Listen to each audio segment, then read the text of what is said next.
and welcome to the Lighten Up Podcast with Lauren Polly, your invitation for living on the lighter side of life.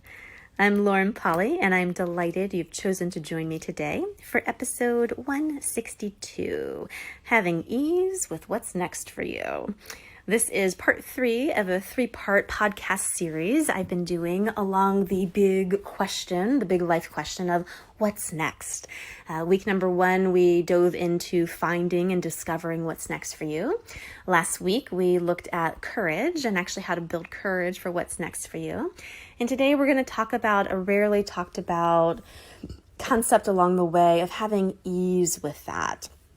Ease doesn't necessarily mean easy. There are some things that you're going to have to look at and have some honesty with and overcome, but it doesn't mean that it has to be the hard path or that you have to overwork to get it. Most of us are wondering what's next for us, but in order to chart that new course and blaze that new trail, we kind of stop ourselves before we get going because we're like, I don't really know if I want to work hard to be able to get that thing. But my whole thing is, what if you actually didn't have to work hard for it? What if hard work wasn't the end all be all of this? What if there was a way to utilize your resources, your energy, your time, your financial resources, and your skill sets to be able to create with more ease, to have more kind of like rapidity along the path, a more rapid pace, and to kind of take shortcuts where before you might have taken the long way around. So we're going to dive into that today. We've been digging in this last series of looking at the Trailblazer archetypes. They are 6 archetypes that I have developed and created from my coaching experience. These kind of 6 personalities popped out of the woodwork working with different individuals around the globe. Trailblazers, of course, are just people who are looking at what's next for them, desiring to chart a new course and to go into unexplored territory.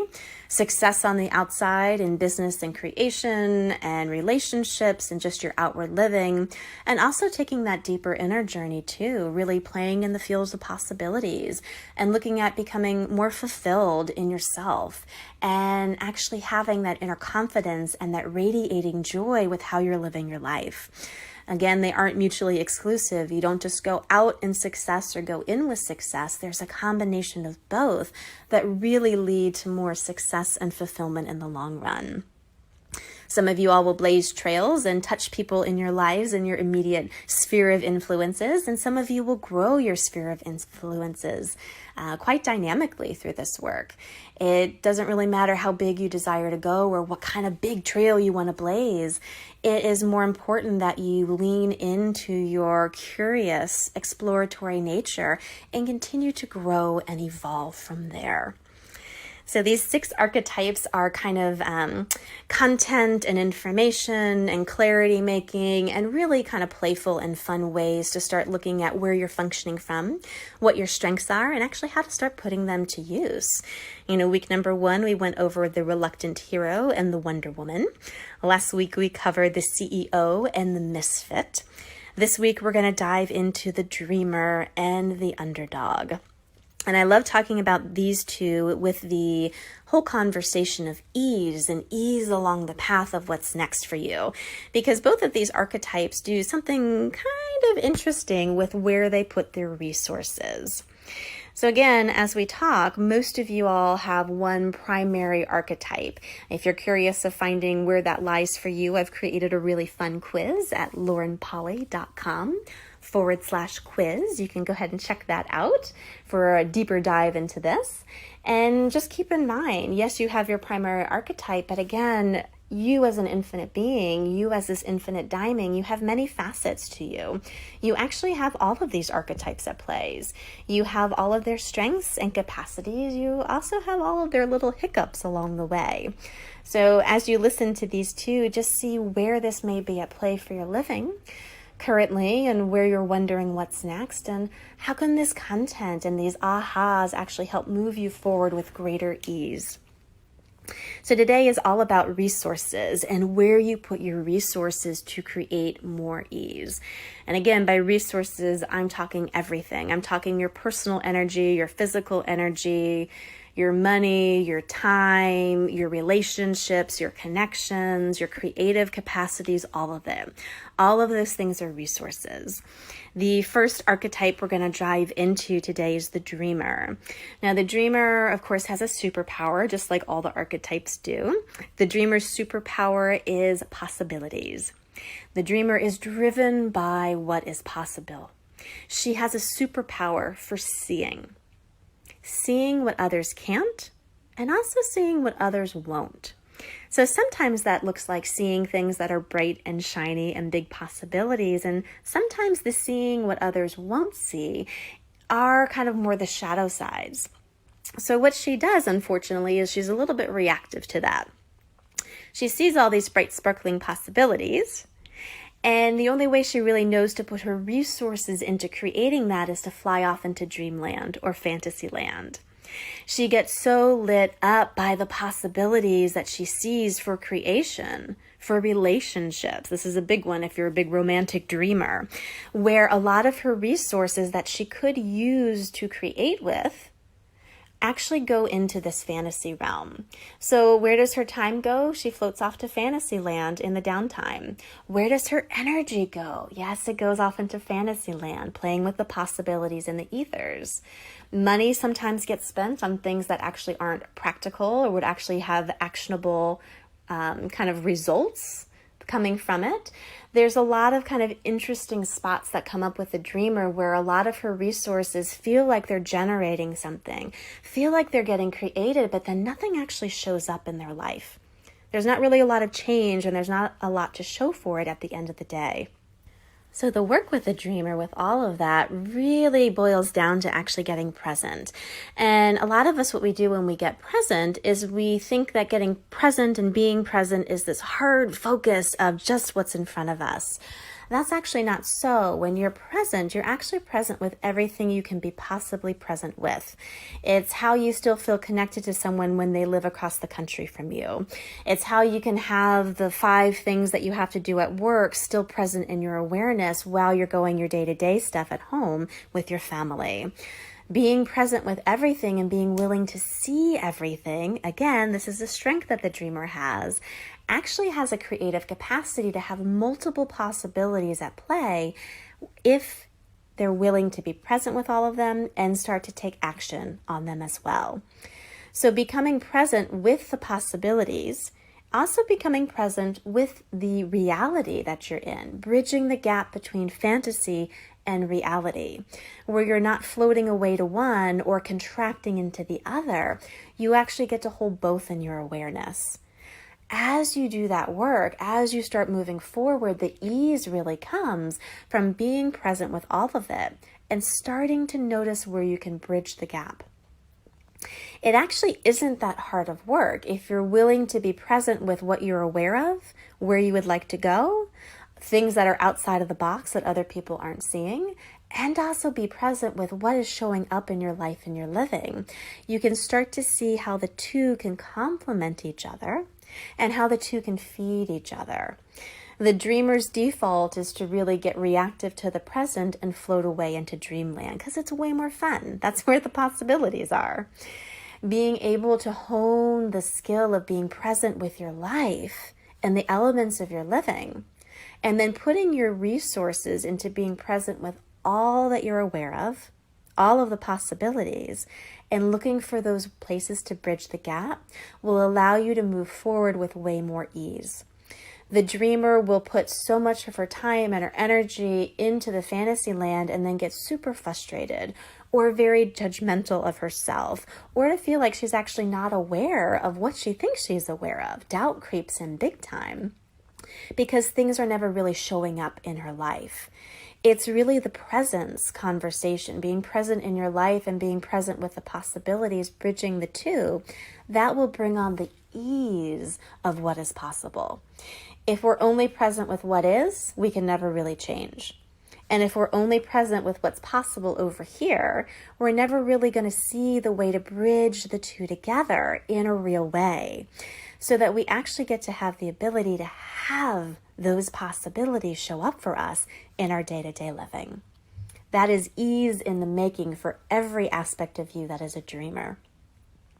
The other archetype to play with this conversation, all about resources and ease, is the underdog.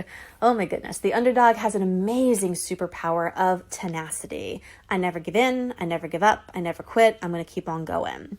They are not afraid to get their hands dirty. They are not afraid of hard work. They've got an amazing work ethic, and they are more than willing to see things through to the end. That is a strength like nothing else. That has the ability to really move those possibilities into existence in their living. The unfortunate thing, this tenacity, this kind of dog with a bone energy, gets twisted a lot into hard work wins the day. The underdog gets so used to having to go uphill and to work hard for things that they create a struggle where otherwise there may not be. They kind of look for a problem to solve where they may not be. They take the long road where there might have been an easy shortcut, but because they weren't really willing to shortcut the path, thinking it's invalid in some way, they end up working harder than they need to. They spend their resources on the hard work. Their time, their energy, even their money and their finances can sometimes go into paying for things that actually aren't required for their business or their creation. And unfortunately, wasting away a little bit where they could have gone, you know what, this choice now, easy peasy, easy way through, and a whole different reality would have showed up. The underdog and their tenacity is such a gift, and a lot of the other archetypes actually don't have that. There aren't a lot of people who, at the end of the day, are willing to actually do the work it requires to change their life and living or to create something massive in the world. A lot of the trailblazers out there are looking at creating a movement. They're up to big stuff. They really desire to have an impact. That won't get created unless you're willing to be tenacious with what you want to create and you're not willing to actually put in the work. And I know the work conversation with the ease conversation seems kind of counterintuitive. They seem like opposites. But I'd invite you to look at what if they're actually not. What if you can have ease while you're working? What if taking the day-to-day steps to actually move your business, your relationship, your creations, your business promotion, whatever? What if the day-to-day work to move those things into existence could be done with ease, way more ease than you've been giving yourself availability for? Things aren't just of value if you've had to work hard or if you've had to overcome an obstacle or if you're a rags to riches kind of thing. A lot of us have those weird viewpoints in the back of our minds going where, oh, I can't have it that easy. Or man, oh man, if I did get it that easy, that means probably something's really wrong, or I didn't deserve it in some way. Or maybe it's not a valid win for me. Maybe it's not really a win at all in my life because I didn't have to put the work in for it. What if doors could just open for you because that was the place that you were meant to go? What if your work could be way more elegant where you just put your finger on one button and multiple doors swung open for you? What if you were willing to actually offload the work and delegate a little bit? Super practical tip there. Being willing to hire people to help you with what you're envisioning. Being willing to not take on added work that other people should be doing and aren't living up to. Having those tough conversations. You know, the underdog is more than willing to do the hard work and sometimes, fills in the gaps where other people are lacking instead of actually having the conversations that may empower the other people to step up their game. An underdog creating in the world will take everything on their own shoulders and work themselves to the bone. What if instead you are willing to include other people and their support along the way? There's so much more possible with all of these conversations, really and truly having ease with what is next for you. Being willing to be present with everything and looking for where the kind of easeful path is to bring your possibilities and your targets and what you'd like to create next for yourself into an actualized possibility, into the now. And more than anything, it's actually building the capacity. And not just with this episode, go back and listen to the other two with all of these trailblazer archetypes. The baser invitation is to receive what you're asking for and developing the capacity to actually have it in your living. Because you can be asking for the moon, but unless you open the space and that capacity to actually have the money, have the business, have the relationships, have everything that comes with all of that in your living, you'll never really have it. You'll probably not create it, for one, or if you do, you'll get rid of it very quickly. All of these archetypes in their own way will give you clarity on how to use your strengths to your advantage, how to actually ask for more for that what's next, and the deeper work with that, actually opening up the capacity to have what it is you're asking for. And those amazing possibilities actually show up in your life and living. It is possible. I've done it multiple times for myself. I've also seen clients throughout the world create it as well. Again, please, if you haven't yet, go check out that quiz. It is on laurenpolly.com/quiz.